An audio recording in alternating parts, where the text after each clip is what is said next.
ರವಿ ಇಲ್ಲಿ ಬಂದಿರೋದು ಅದಕ್ಕೆ, ಅದೇ ಸಾಕ್ಷಿ. ಆ ಹಳೆ ಬೇರಿನ ಎಲ್ಲ ಸತ್ವವನ್ನು ತಗೊಂಡು ಹೊಸ ಬೇರು, ಹೊಸ ಚಿಗುರೊಂದು ತನ್ನನ್ನು ತಾನು ಮೂಡಿಸ್ತಾ ಇದೆ. ಚಾಪ್ಟರ್ 2 ಯುದ್ಧಕಾಂಡ.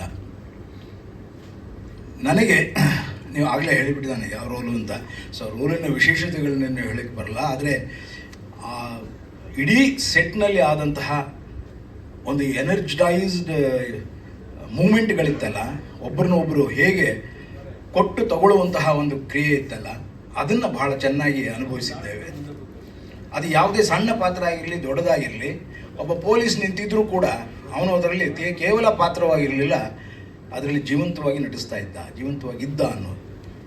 ಇದು ನನಗೆ ನಾನು ಅಲ್ಲಿ ನಟಿಸಿದ ಅಷ್ಟೂ ದಿನಗಳಲ್ಲಿ ಕಂಡುಬಂದಂತಹ ನಿರಂತರವಾದಂತಹ ಒಂದು ಚೈತನ್ಯ. ಇವತ್ತು ಕನ್ನಡ ಚಿತ್ರರಂಗಕ್ಕೆ ಆ ರೀತಿಯ ಒಂದು ನಿರಂತರ ಚೈತನ್ಯ ಬೇಕಾಗಿದೆ. ಕಾರಣ ಯಾಕೆ ಅಂದರೆ, ಯಾರ ತಪ್ಪನ್ನು ಯಾರು ಹೀಗೆ ಅಂತ ಹೇಳೋಕ್ಕಾಗಲ್ಲ.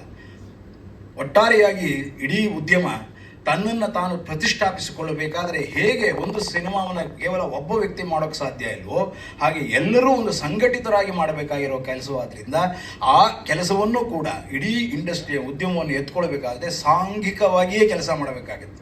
ಒಬ್ಬೊಬ್ಬರೇ ಕೆಲಸ ಮಾಡೋಕ್ಕಾಗಲ್ಲ. ಒಂದು ಸಿನಿಮಾ ಹಿಟ್ಟಾಯಿತು ಒಂದು ಕೂಡಲೇ ಅದೋ ಹಿಟ್ಟಾಗೋಯ್ತು ಇಡೀ ಕನ್ನಡ ಸಿನಿಮಾ ಹಿಟ್ಟಾಗುವಂತಹ ಒಂದು ಸಾಂದರ್ಭಿಕ ಸೂಚನೆಗಳನ್ನು ನಾವು ತಗೋಬೇಕಾಗತ್ತೆ. ಅಂತಹದರಲ್ಲಿ ಮೊದಲ ಹೆಜ್ಜೆಗಳನ್ನು ಇಡಲಿ ಇದು ಅಂತ ಆಶಿಸ್ತೇನೆ. ಕಾರಣ ಯಾಕೆ ಅಂದರೆ, ಎಗೇನ್ ಅನ್ವರ್ಥನಾಮ ಸಿನಿಮಾದ ಯುದ್ಧ ಕಾಂಡ ಪ್ರಾರಂಭವಾಗಲಿ, ಶುಭವಾಗಲಿ.